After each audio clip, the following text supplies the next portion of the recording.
Entón, teño que falar así ou así ou así. O sea, escoitades xa, así. Hostia, pois sí. No. No, isto teño porque, bueno, vin agora no coche tomando unhas notas porque basicamente foi así, un pouco. Entón, como é un libro sobre improvisación, pois tamén vamos a improvisar un pouco, creo. E sobre todo porque está esta xente aquí que eu non son tanto de improvisar, pero elas son bastante de improvisar. Sí, bastante de improvisar.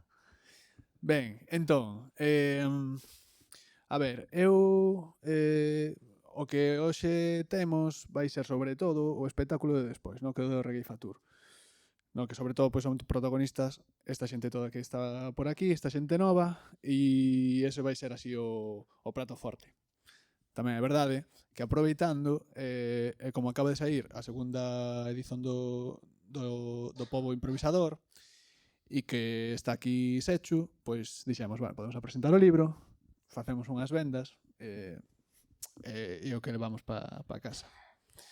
Entón, vou intentar explicar quen é Sechu un pouco,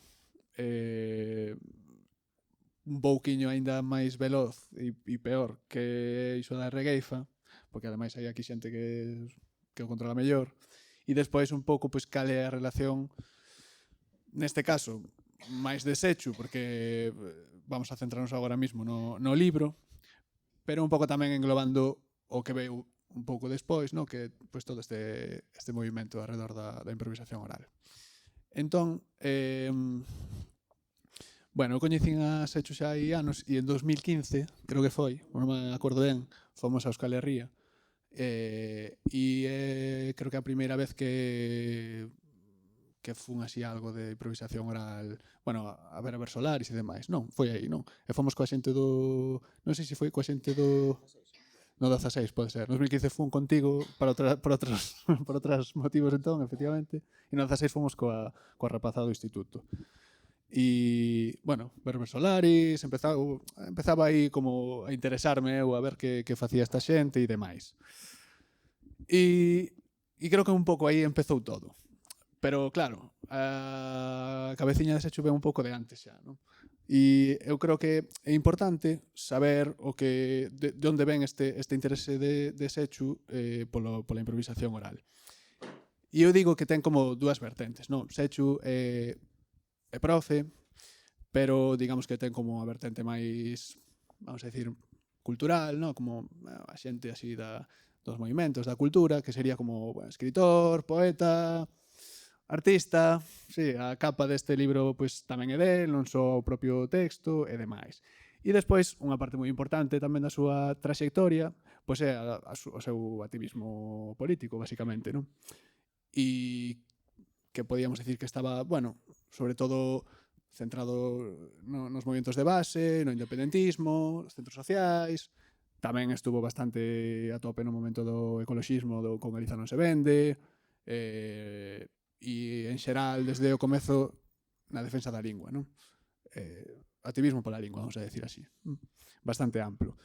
Que pasa? Que, bueno, eu estou aquí un pouco, non porque viña ao Xebra igualmente, sino como un pouco como investigador, puxéronme, e o que eu creo é que esas dúas vertentes de Sechu un pouco foron combinándose.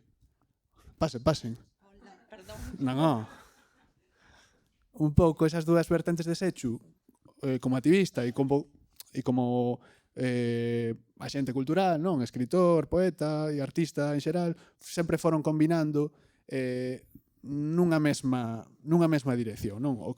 Digamos que como unha entrega cultural aos movimentos, non? Ese tal como eu vexo. Pero hai máis aínda, non? Como que desas tres vertentes que el ten traballado, de lingua, ecoloxía e cuestión nacional, non? De defensa da lingua, etc. Eu teño así como dúas estrategias que el sempre ten traballado. Claro, está aquí así dicindo como, bueno, non sei eu se será así, pero sí que é así. E unha é a cuestión da radicalidade e outra da pedagogía. E parece difícil envolver estas dúas, pero eu creo que sempre o conseguiu con bastante eficacia. E parece grandilocuente, pero eu non son unha persoa grandilocuente. Entón, digo con toda a sinceridade, non? O que conseguiu Sechu para os movimentos é unha especie de nova imaginación política. Sí, porque desde principios dos 2000 andábamos bastante carentes bueno, de unha especie de outra cousa, no? De outra alegría, entender a lingua de outra forma, entender sí, o independentismo tamén de outra forma, e creo que ese foi un bo traballo del. Entón a miña tese, que sempre conto, sempre intento comentar en bares e momentos en que a xente xa non atende, é que Sechu é basicamente o noso intelectual orgánico do movimento. Ben, esta é a miña tese forte. Ben, non hai o intelectual orgánico porque non temos organización forte, pero se fose sería Sechu. E non o digo a broma, porque non é só o fenómeno BD en Galiza, que foi un fenómeno total, e eu que me dedico aos estudos literarios, é difícil decirlo porque non temos datos de vendas de ningún libro galego, pero é un dos libros máis vendidos das últimas 2 décadas, é un dos libros máis vendidos, con cantas reedicións leva?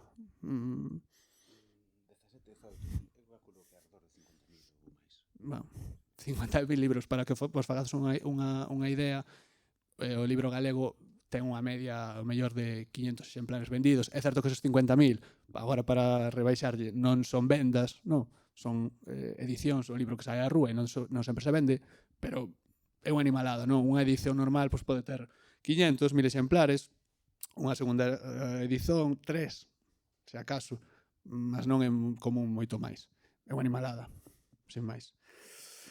Entón, e despois de eso, aparte, Sechu é como xa digo, non? Como esa nova imaginación política que sempre tuvo e que eu sempre admirei, total. Non só o fenómeno este do BD en Galiza que digo, sino que ves símbolos que el conseguiu crear, no? Ourizos cachos dibuixados, a regueifa, rapazada no substituto levando boinas, frases de orden que son míticas xa e que moitas veces nin sequera saben que a fixo este señor de aquí, non? Tipo, busco amante galego-falante, podes contar a historia despois tamén, sino que tamén é graciosa, ou de eu nunca serei yo, no? Todas. E que pasa con iso? Que despois se lle pon música a esas frases, fanse camisetas a esas frases, hai crachas con esas frases, e iso todo foi construindo nestes últimos 10, 15 anos, do meu punto de vista, unha especie de comunidade. Da que el, obviamente, non é o... non pon a soga por fora, pero, bueno, sí que tivo esa chispa de entregarnos unha idea, non? Bueno, esta é a miña... Tamén somos amigos, entón, bueno, esta hai que telo en conta. Vale. Entón, co tema da regueifa, en 2015, máis ou menos, que xa digo, no? Que empezas a ter así como máis interés nisto, o tema da regueifa, digamos que estaba non morto, pero casi desaparecido, sí, e nunhas esferas moi pequenas. Podemos dicir así, e podesme cortar, si queredes, se vedes que falo moi mal, podemos decir así que hai como na improvisación oral en verso tradicional galega, no? Que sería, bueno, unha delas a regueifa, así como a máis popular. Podemos dicir que hai como 3 fases, no? Así históricas, e hiper breve comento. Unha, que pode ser a que todos temos igual secada na cabeza se coñecemos mínimamente a regueifa, que sería o caso de Bergantiños, no? Unha regueifa feita por vellos da comarca de Bergantiños, digo vellos, no? Homes, sobre todo, obviamente, pois improvisando sobre os temas do seu día a día, no? Máis focados nunha vida rural, obviamente tamén unha cuestión da masculinidade moi presente. A regueifa é certo que ten esta cousa do pique, do desafío e demais, e iso implica certa chulería, non? Certa masculinidade moi presente. Iso tamén como acompañado así dunha perda da identidade cultural e da lingua, foi hasta os anos 80 e 90 como indo en picado, non? O podemos decir así. E hai aí como dúas persoas a cual Sechu e non só Sechu, tamén Manolo Maseda, que así que aquí coñeces ben, creo que tamén lles fixeron tuveronse en conta, non? Fixeron certa homenaxe a esas dúas persoas que son Pinto, por exemplo, e Caruncho, apuntador. E Pinto e Caruncho, Pinto de Herbón e Caruncho ten outro nome artístico. Luis o Caruncho, sí. Que están moi metidos no tema musical, non? Son dúas persoas moi importantes tamén neste movimento do musical, da regueifa en Vigo. Que facía esta xente? Nos anos 90, eles que coñecían os vellos de Bergantiños e non só, e que era xente moi preocupada tamén por a cuestión da lingua e por manter en xeral a cultura tal e como entendían, o que propoñen é levar esta regueifa a xente nova, non? Institutos,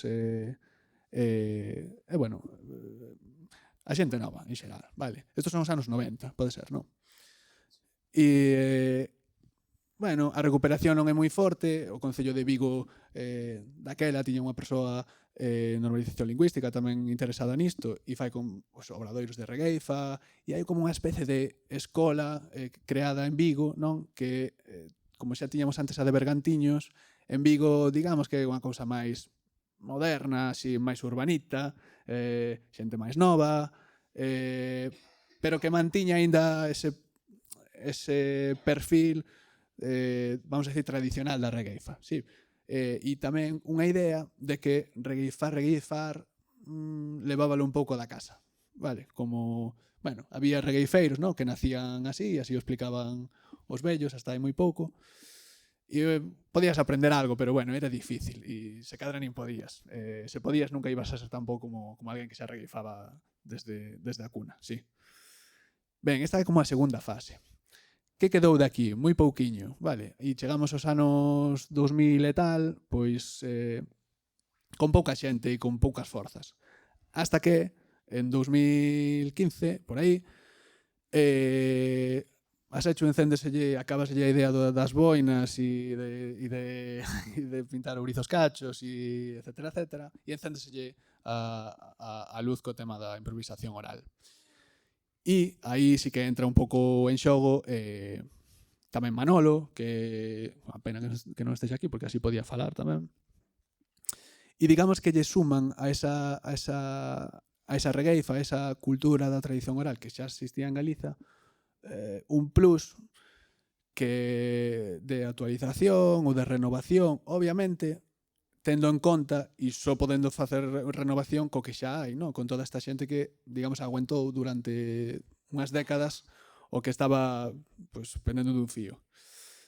E isto digo eu, creo, tamén un plus de politización a práctica da improvisación oral. ¿Sí? Ou sexa, se antes era unha cuestión que se dixo en algún traballo patrimonial, digamos, no?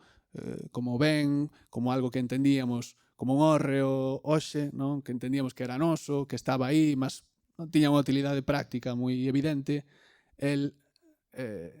Esta xente toda, bueno, politizouna, desfolclorizouna no sentido máis ritual da palabra e de repente podíamos escoitar regueifas pois nunha manifestación ou nun centro social como este e regueifas pois sobre pois dúas rapazas que saían de festa ou as crianzas na escola cos seus problemas de adolescentes ou tamén as dos vellos que iban a coller as patacas. Non se ocultou nada disso, vaya.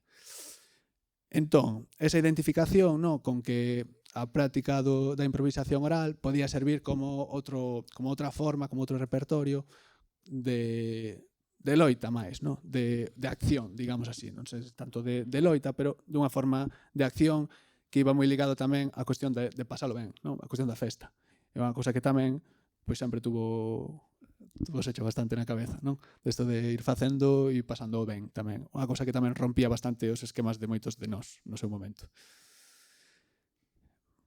Algúnha dúbida? Este é o meu esquema rápido que eu fun pensando sobre explicar por que Sechu se meteu nisto da regueifa e o que é isto da regueifa. A partir de aí, o que pasou é que de repente empezaron a aparecer, non moitos, máis algún traballo, algún libro publicado, por exemplo, na Celtran Folke, sobre xente que sabía de música e escreveu de repente sobre reggae, foi unha cousa que non, en fin, que non existía antes. Xente que na academia fixo algún traballo sobre regueifa de diferentes vías, pero de repente empezaron a aparecer pues, varios traballos de mestrado, ¿no? Xente que acababa a carreira e facía ese traballo, artigos académicos, bueno, en fin, unha cousa que tamén pensábamos a veces en común que sería importante leválo non só á rúa, que obviamente, sino tamén a outras esferas de diálogo. Vale. Creo que algo disto ten que ver con que en marzo de 2022 aparecese este libro, que xa se estaba cociñando antes, porque a mí xa me chegou na pandemia, se non recordo mal. Non tan ben escrito, tengo que recoñecer. Sí, o libro sería como máis ou menos así, o que me chegou a min, en formato, porque toda esta parte artística de Sechu é en toda a súa amplitude, non? Que decir, Sechu é un artista e, por tanto, é un caos para unha persoa normal, non? Como a nós, así que pensamos, bueno, que temos a cabeza amueblada, organizada na nosa seriedade e tal. O Sechu non funciona así. Entón, claro, a mí mandoume en formato Word desactualizado, un libro que podían ser 1000 e pico páxinas e díxome, é simplemente para que lle does un ollo para así, tipo ortográfico. Cando abrín eso era un barullo de ideas e de contos, todos a máis impresionantes, pero eu non entendín o libro moito, esa é a verdade, non? E dixenyo así, pareceme que falta traballo aquí, Sechu. Pero ese libro saiu porque é un fenómeno facendo estas cousas, non? Entón, a miña pregunta con este libro é unha cuestión de improvisación, e que agora están aquí tamén, non só Sechu, senón, podo dicir o nome? Ou, sí, podo dicirlo. Estrela e Xoana, que son, e creo que tamén poden, se queren, contalo ou falar disto despois, son dúas persoas que tamén estiveron desde o comezo desta renovación da regueifa, sendo crianzas moi pequeniñas, pois que pasaron pola semente indo a aulas de improvisación oral, e despois foron crecendo improvisando tamén un pouco, que penso que debe ser unha cousa das primeiras xeracións que pasa iso, se non falamos dos vellos ou unha Lupe, non? Ou alguén, en fin, con máis idade e que basicamente estaban por bergantiños. Entón tamén teñen seguramente algo que decir. E así como unha pregunta amplia, porque non me apetece falar a min máis, eu o que me gustaría que contase Sechu é un pouco pois como se cociña este libro, como el escreve o libro, cales son os referentes, se es que os hai, non só a nivel teórico, ¿no? De pensar a improvisación, sino tamén de que fuches lendo por aí ou as viaxes que fixeches para pensar este libro, e tamén un pouco con que obxectivos o facías, porque, como dicía antes, pues son como as dúas vías que sempre, isto digo eu, pero entendo que Sechu ten en conta sempre, non? Unha cuestión de, construir parte de pensamento e cultura no sentido así máis intelectual, no? Dun libro e deseños e demais, e que eso se accione de alguna forma, sí? Co seu activismo. Entón, obrigado, Sechu, por vir, e obrigado a vos tamén, e aos que non estades aquí na mesa, pero estades despois, vale? Un aplauso para Xan.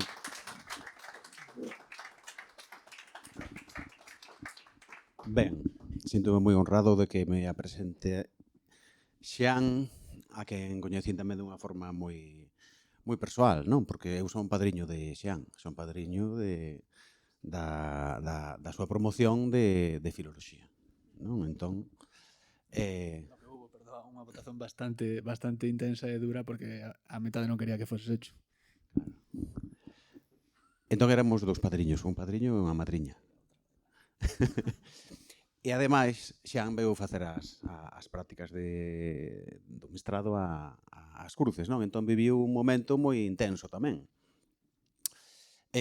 Un momento do que unha mudanza social da que el forma parte xunta moitísima xente, non? Porque sí que ao estarmos aquí, a el tócalle presentar o libro dunha persoa que se chama Sechu Sende, máis a mí o que me toca é a presentarme como unha peza máis nun crebacabezas no que hai moitísima xente, non? Entón, sí que cada vez que cumpro anos, doume de conta de que cuanto... Hoxe é o meu aniversario, aí... Entón, a medida que me fun facendo maior, deime de conta que era algo que xa teóricamente o tiña en conta que era que é mellor que moita xente faga pouco traballo a que pouca xente faga moito traballo, non? A mí dá a impresión de que hai moita xente traballadora, somos traballadoriños e traballadoriñas, non? E houve momentos da miña vida nos que traballei moito, penso nos momentos de Nunca Máis, Burla Negra, Area Negra, non? Moitísimo, era unha cousa aí, non? Fruto dese traballo inxente, con moitísima outra xente, que a xente da Burla Negra e de Area Negra, con toda aquela xente que coñecedes vos de sobra, tanto a xente que tiña rostro coñecido como Miguel de Lira ou Mónica García, como a xente que traballastes por todas as comarcas, non? En Area Negra e en Burla Negra, pois foi o Made in Galiza, non? É dicir, o Made in Galiza, eu sempre digo que eu son como un traductor dun movimento social, non? Neste caso, cara á lingua, non? E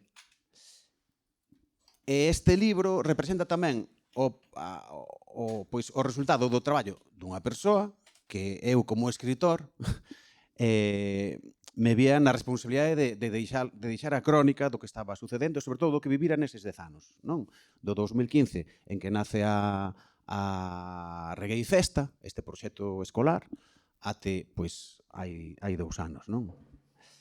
E nese proxecto participa moitísima xente. Participa xente que estades aquí. Bernardo, Nuria... Bueno, a xente que fostes ao País Vasco, ou que viñestes a Santiago, ou que nos xuntamos noutros lugares, non? E toda esa xente que fomos cargando con caixas, non, dun lado para o outro, con rapazada, somos moitísima xente, non? Sí que coincido con esta a presentación de Xian, non? En que neses tempos, non? Vainos collendo, vamos poñendo por aquí. Neses tempos, porque no 2015 sí que había moitos titulares de prensa que dicían que a regueifa estaba extinguíndose, non? Mais xa no 2015 e do 2016, fruto do traballo de Pinto, de Caruncho e da xente de Vigo, aparecen Sara Marchena e Alba María. Non, entón, claro, os referentes que nos necesitábamos nas escolas e nos institutos era a xente nova, porque a xente de 50, 60, 70 anos ou a xente que estaba a piques de morrer de bergantiños todos homes xa non contaxiaban a enerxía que ten a regueifa, non? Entón, pois, ese proceso é un proceso colectivo, onde vedes que hai pois moita xente de outros tempos tamén. Que descubrimos? Básicamente, cando Manolo Maseda, que é fundamental nesta historia, porque é unha das persoas máis festeiras que coñecemos, non? E máis eu, comezamos ese proxecto estaba deseñado para 3 anos. Ia ser un proxecto de 3 anos, de 2 liceos, que aos 3 anos ia cambiar para outra cousa, non? Mais descubrimos pois algo que era imparável, que era todo o poder transformador que tiña improvisar en verso. E descubrimos un superpoder, é dicir, é realmente un superpoder que é que calquera de vos, calquera de nós, unha crianza que está empezando a falar con 2 anos, 3 anos, 5 anos, calquera homo sapiens que estamos aquí e os que están por aí fora, temos que é improvisar cantando. Non? Entón isto, para xente como a min, que nunca cantou na súa vida, e que empezou a cantar cando esta persoa que está aquí, pois había que cambiarlle os cueiros para limpala, non? Cando tiña meses, empezou a cantar, doume de conta de que é divertido, non? Cando chego ás aulas, nunha das primeiras actividades de regueifa doume de conta de que unha aula de 25 rapaces e rapazas en Vila de Cruces están 50 minutos regueifando sen parar, bum, bum, bum, bum. Digo, hostia, isto é impresionante, non? Entón, o que sucedeu neses 10 anos está aquí, non? E supoño que o que vai suceder nestes próximos anos pois vai estar ou nun filme, o que está facendo Manolo agora tamén recollendo un pouco todo isto, ou nun documentario que está facendo pois xente de regueifando con prazer sobre a función das mulleres e das rapazas en todo isto, non? Entón, realmente, é un proxecto moi colectivo, non? E hoxe toca a min estar aquí, mas non se entendes en todas estas pezas que son moitas, son moitísimas. É dicir, mirade que estamos a falar de como se utilizaron modelos, Alba María, Sara Marchena, despois crianzas da Escola Semente, que tiñan 3, 4, 5 anos, empezan a subir vídeos de nenas de 5 anos, improvisando coplas enteiras e facendo controversias. Imaginade o que iso, non? Entón, comeza a haber pois, unha serie de profesores e profesoras e nais e pais que comezan a regueifarlle as súas fillas e fillos. Entón comeza a formarse pois, unha primeira xeración de regueifeiras nativas, como os nativos digitais, sabedes? E que non pasara, había moito tempo que non pasara iso, desde os vellos regueifeiros das aldeas, non? Entón iso é brutal. E o que sucede é pois que se na primeira edición do libro na capa había só un micro así, non? Sí, había 2 micros, non? Vale, 2 micros, pois nesta xa aparece moita xente, non? E arriba aparecen pois 17 regueifeiros e regueifeiras de Bergantiños das Cruces, de Santiago, de Courel, e máis que podía haber, vale, porque na primeira versión que fixen había como 50 ou 60 regueifeiros, non? Que non collían todos aquí. Entón, que hai neste libro? Pois neste libro hai moitísima enerxía. É dicir, é a constatación de que calquera de nós pode improvisar en verso. E que significa improvisar en verso? Improvisar en verso significa que podemos crear unha solución falada a calquera problema que teñamos diante. É dicir, así de súpeto, póñenos nun problema e temos que sair del. E isto a nivel político é bestial. A nivel emocional tamén é bestial. E iso é o que de súpeto descubrimos que pode facer unha crianza de 6, 7, 8, 10, 16 anos. E, sobre todo, os profes e os países nais descubrimos que é moi creativo e que estimula dunha maneira nunca vista por pais e nais e profes o que é as relacións sociais, a autoestima, a conciencia crítica, a percepción do mundo, a propia emocionalidade, os afectos. Entón, hai unha serie de valores que está aquí, non? Que fai ver que a regueifa, ademais de ser pois unha capacidade individual que temos todos por ser seres humanos, non? Pois en cada momento histórico serve para nos relacionar. E no momento onde a nosa lingua está en crise, o noso país continúa a desgaleguizarse a nivel político, cultural, social, etc., é moi importante porque establece vínculos entre a xente. Non? Entón, todo iso é fascinante. Realmente, aquí hai un montón de capítulos, non? O que falábamos antes desas centos de páxinas que non están aquí, non? Pois é porque esa peneira era necesaria, non? Do Made in Galiza, que son 42 contos, eu escribira 200, por exemplo, non? Entón, sí que ese momento creativo, non de, veña, vamos poñernos aí a crear, necesita depois unha reflexión, non?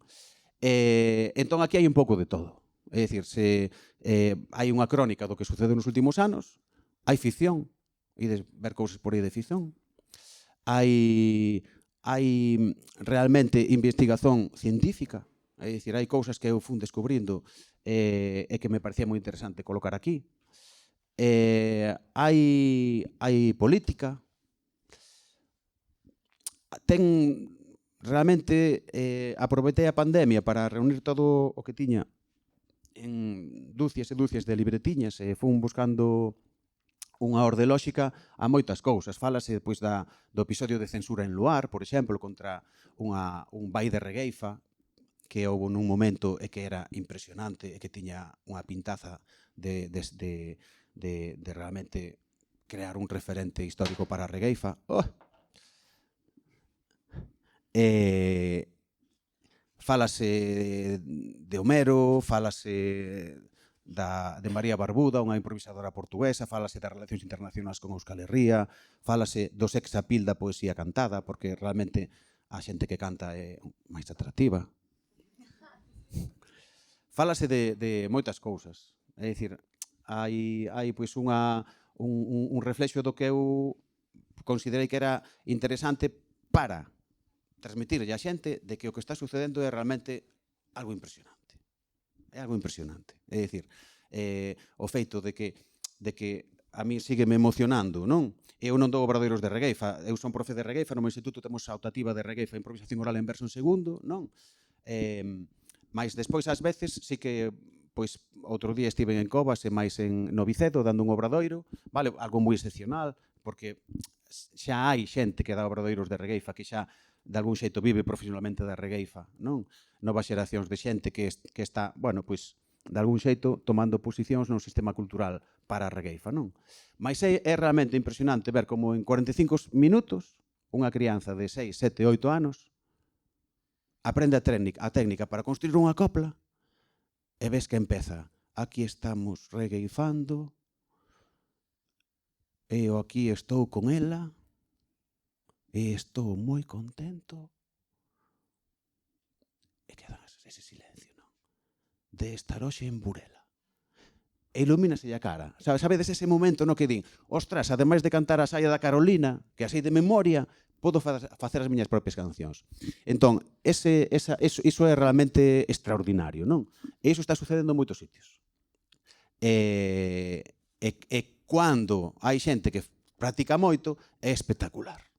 É unha cousa que pode ser espectacular nun bar entre xente en Santiago de 25 anos que se xunta para facer festa un xoves, aí, na quinta feira, tal, ou encima dun escenario ou noutros espazos que xa están a existir, non?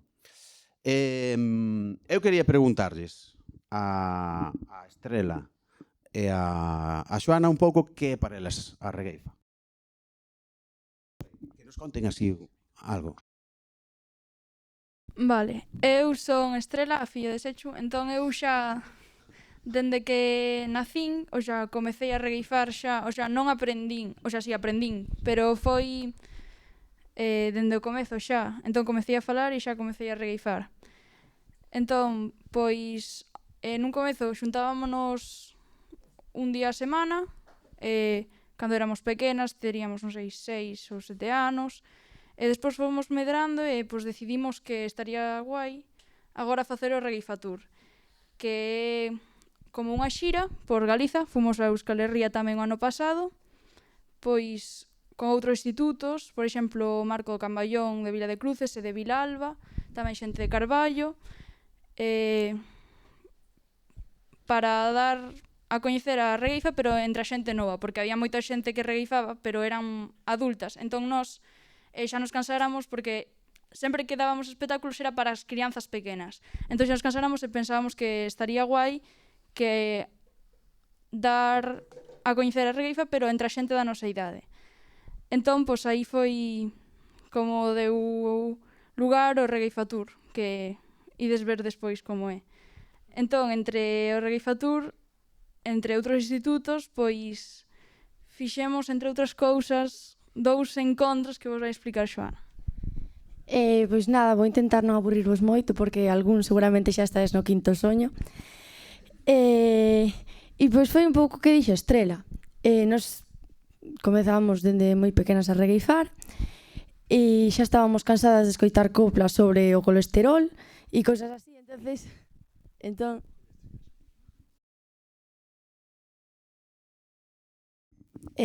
pensamos que era mellor ter xente da nosa idade coa que poder improvisar. E, pois, non só no Regueifa Tour,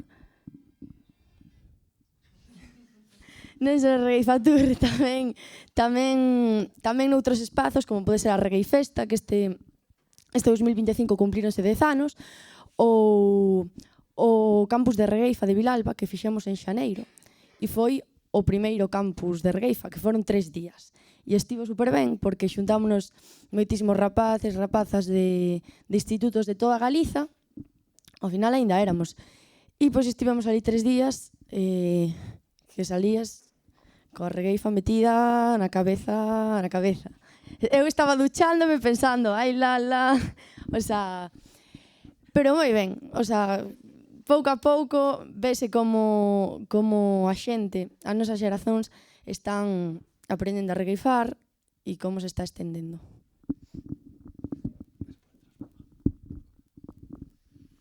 Bueno, pois xa vedes, non? A ver, antes de que... Bueno, podemos darlle un aplauso así agora previo.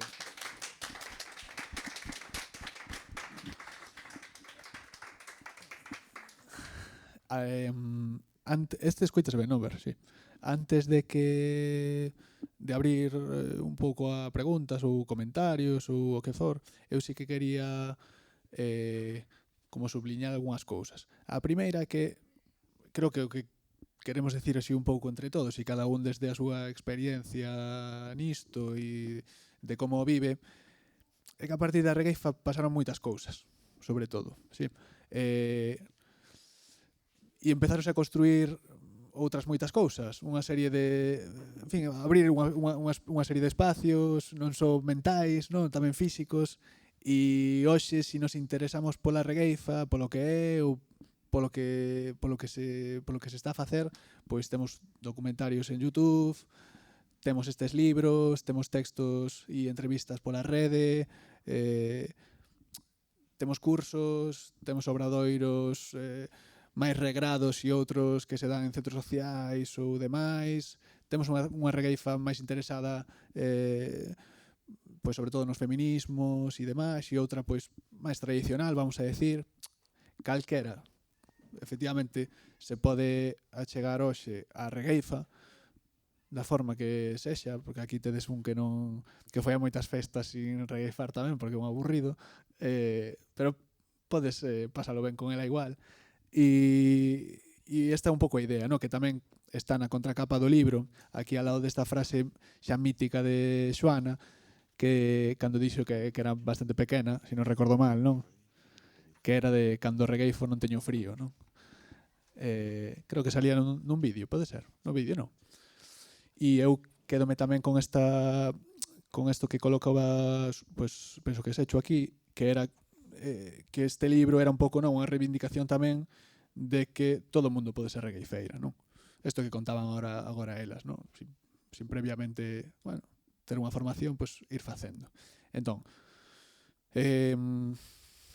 comentamos o que queirades ou sobre o proxecto escolar que ten Sechus, e alguén ten tamén persoas na escola de profes ou de alumnos ou demais, tamén se pode montar aí, que lle pregunten a él e demais. Abrimos e eso, que a xente fale. Hai aquí regueifeiras, hai aquí persoas que foron a algún obradoiro, hai aquí unha persoa que está investigando este proceso todo que veu desde Escocia, e iso, abrimos.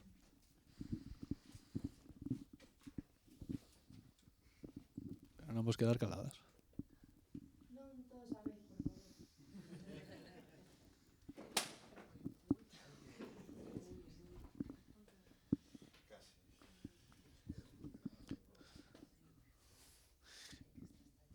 Se non seguimos, podemos seguir un pouquiño. A ver. Aí está. Dale. Eu quería preguntarlles a elas sobre a súa experiencia cando fostedes regueifar con rapaces e rapazas de outros institutos, porque eu levo pouco tempo dando aulas de instituto, sempre me quedo maravillada polo efecto grandísimo que ten cando os poñen a regueifar para presentarse nos primeiros días. Logo nunca fago moito máis, pero non sei se... Claro, gustaríame saber como a experiencia desde o lado non dos profesores, senón do alumnado, de como recibides entre os vosos pares, porque eu non sei se o meu alumnado recibiría ben meteros en un escenario a regueifar. Igual estou eu cunha morea de preconceitos. A ver, entre as outras persoas adolescentes que regueifan, como xa temos xa somos amigas porque xa nos coñecemos de diferentes encontros. Somos tantas. Claro, somos... Entón, pois, entre iguais xa xentes que tedes as mesmas situacións, entón, cando subes o escenario, pois xa... Tes algo en común, Claro. O sea, a cousa sí que é que, por exemplo, no noso instituto que non regueifa ninguén, pois si ti entras ali e te vas a regueifar, igual sí que non che fan moito caso, pero sí que si vas a un instituto como do Camballón, no que regueifa moita xente, está moi guai, porque é un punto que tes en común co resto das persoas, sí ou sí. Entonces sí que é unha maneira de socializar, de coñecer as persoas, o sea, pásase moi ben. Aí hai unha cousa que aprendemos tamén cos profes, non? Porque nós somos os primeiros profes, as primeiras profes de regueifa na historia, non? Pinto e Caruncho facían obradoiros, chegaban da un obradoiro, non como Lupe, como Nuria, mas nós estamos con eles todos os días e coñecémolos nas aulas, non? Entón é un proceso. Entón, o que fomos descubrindo que a parte emocional de seguridade persoal, a parte afectiva, de autoimaxe, é super importante. Entón, ti tes que ir poñéndolles probas, elas van superando esas probas, non? A máis difícil no meu instituto, no Camballón, a máis difícil é aprender unha copla de memoria e cando chega ao entroido, dicirlle ao resto do instituto, cun micro, unha copla, 4 versos. Porque é a primeira vez que cantan en público. Hai xente que a mellor non canta nunca en público na súa vida. E ese primeiro momento de cantar en público, decir unha copla que aprenden de memoria e que saben que polos nervios ás veces se lles esquece, é un momento tamén moi importante. Non podes, despois dese día, subilos a un escenario. Entón, ese proceso é moi individualizado. Hai xente que xa vai subir a un escenario, ao Auditorio de Galiza, con 1000 persoas.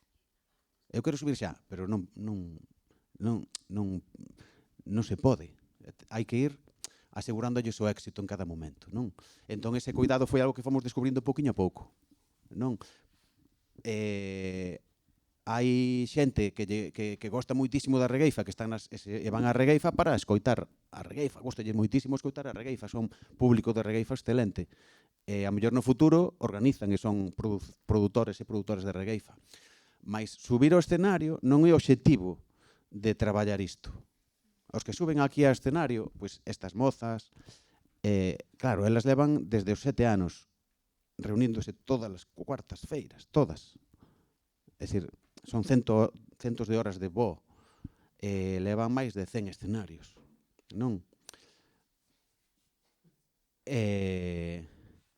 Mais iso, esa capacidade de xuntarse para pasalo ben, teñeno todas e todos. E se facemos unha excursión, os do vosso liceo e os do noso, a regueifa vai ser o xogo ao que xoguen. A mellor algúns non se sinten seguros e non van xogar, pero van disfrutar xogando, non?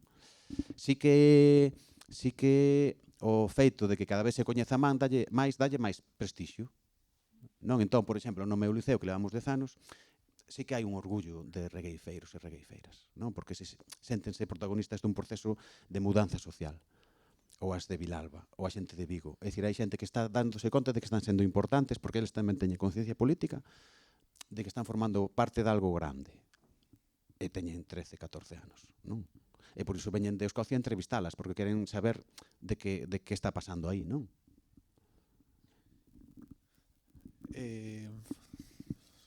Si alguén quere que pare, pero isto que comentan e que comentaba antes Echo da materia do instituto é bastante grande o tema, non? Porque eu cando fixen as prácticas tiña que facer as prácticas de galego, pero ao final fixen as prácticas na materia de regueifa porque era máis divertido.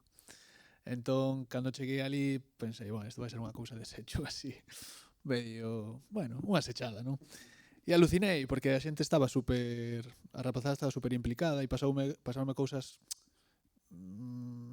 que lembro de rapaces improvisando no recreo, non? Ou cousas así, non? Que xa non había mediador nese sentido de profe, non? Ou non era unha proba xa. E que claro, eso era interesante. A mellor non regueizaban pois dos temas que máis nos interesasen a nós, pero era libre aí xa. E claro, pero todo eso ten traballiño detrás tamén que bueno, que o que dicíamos antes, non? En este caso Manolo, tú e moita máis xente, non? Que hai por aí. Que máis? Algo máis por aquí? Quen non sabe o que é a regueifa? Quen veo aquí sin saber nada diso? Xa sabedes todos. E que hai 10 anos non sabía ninguén. É dicir, sabía xente que vía luar e pouco máis.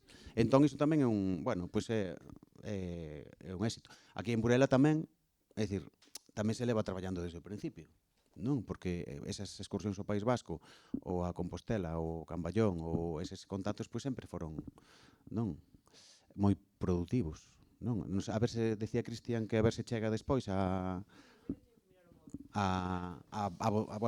improvisar un pouco con elas, mas é curioso, non, ver como está Bergantiños como zona de regueifa, máis o resto de Galiza está realmente tamén descubrindo niso pois unha ferramenta útil, non?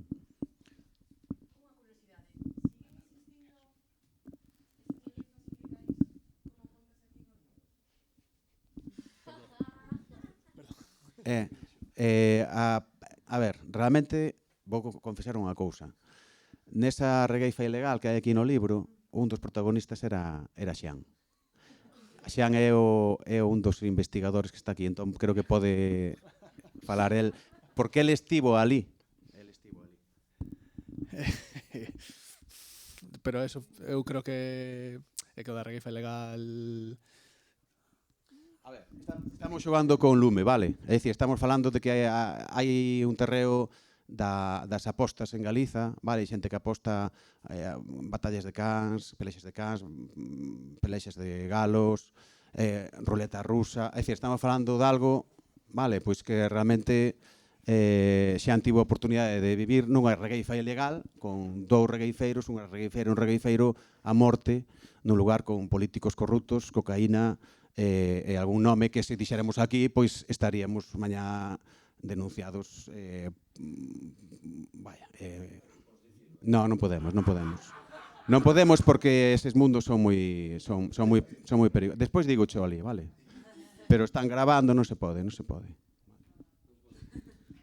É o mesmo da historia de Caxade. Coñecedes a Caxade, o músico? Caxade estaba vendo un día un documentario na tele sobre os ursos en Romanía e viu que cazaban os ursos con acordeón, tocando o acordeón na montaña, non? Alá. Entón colleu o carro, marchou para o Courel e puxose a tocar o acordeón ali no medio do Courel, 2 horas, 3, ata que baixou un urso pardo. Pim pam, Caxade tocando ali, tremándolle as pernas. O urso sentou diante del, que dixo a 10 metros,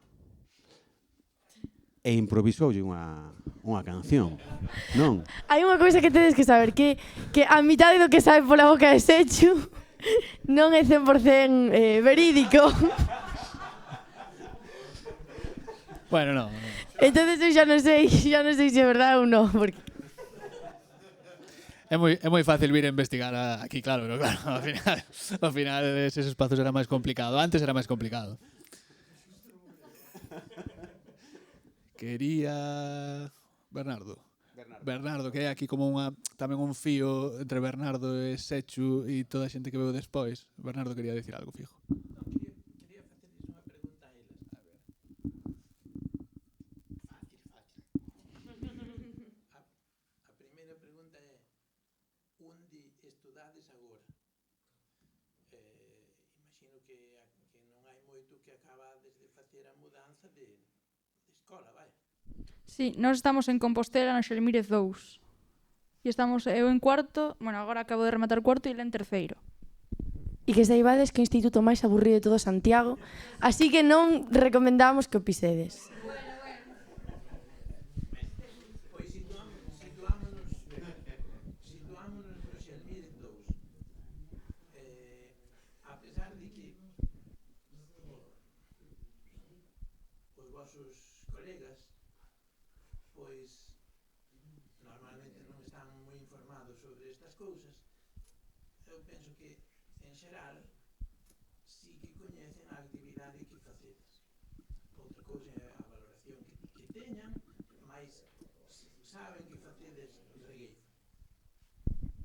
Eu creo que non o saben. Espera, porque creo que Bernardo tarda en facer a pregunta, que ainda estaba reformulando, verdad? Os vosos compañeros credes que saben que... Quero vostedes que saben que andades por aí polos escenarios e que facedes unha actividade reglada durante o ano. Os nosos amigos máis próximos sí, porque o contamos nós, pero o resto non. O único que saben son os profes de galego que a veces poñen algún vídeo na clase. Tampouco queremos andar contando. Na miña clase pola profe de galego toda a clase, sabe? Pero fora da miña clase, ao mellor do meu curso alguén ten algunha idea, pero fora diso. É que os profesores de lingua galega son un peligro, Non sabemos como, pero sempre se enteran de todo. Sempre. E a iso vou. Os vosos docentes teñen unha actitude positiva para aproveitar que vos estades ali entre o seu alumnado. Tampouco o din moito, tampouco chaman bastante atención. O sea, non, a veces din, ai, que ben que estiveches outro día en Burela, pero tampouco non din moito. Mellor, porque ao fin e ao cabo temos 15, 14, 16 e 14 anos e tampouco queremos. O sea, que un profesor no medio da clase diga, ai, ben, por que non botas unha regueifa? Sabes? Estamos nunha clase normal, non queremos ser o centro de atención, no. Sinto que levaros unha decepción, pero... Non levei decepción ninguna, porque eu preguntábamos isto despois de escoitar este xoves pasado a opinión que ten o outro lado. Hai 5 días eu escoitei a docentes falar sobre estas cousas. E agora, por iso vos quería preguntar a vos, para ter unha opinión e máis a outra.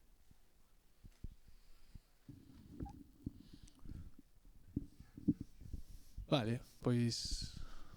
Ben, non, eu creo que agora eu quero agradecer a estas rapazas que están aquí e o que vamos facer é agora sair fora, tomar algo, consumir un pouco e preparamos isto para despois o Regueifa Tour e quero tamén agradecer a Sechu, darlle os parabéns e a mí fai moita ilusión.